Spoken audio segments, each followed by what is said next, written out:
My name is Stephanie Saylor, and this is a visual phasing workshop.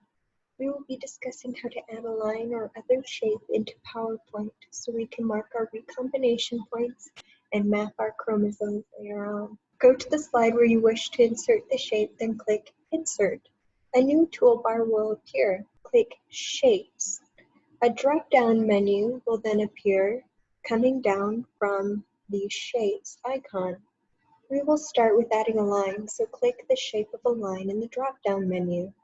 Then you will click inside your slide where you want one end of your line to be placed and drag the cursor across your screen to the place you want the line to end. Then release your click and the line will end.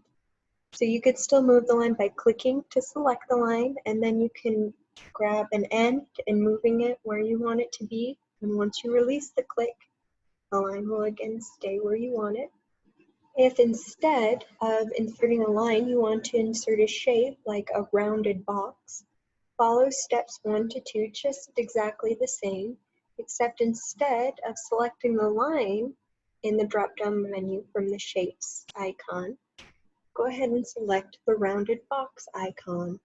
Then you will simply click and drag again. Once you release that click, your box's size will be set. But boxes, unlike lines, are made by clicking and dragging down or up and to the side. Once you have made your box, you can click your box to select it and then resize it by grabbing one of the corners, or clicking around the sides and then dragging the whole box somewhere. Again, once you release your click, your shape will stay where it is.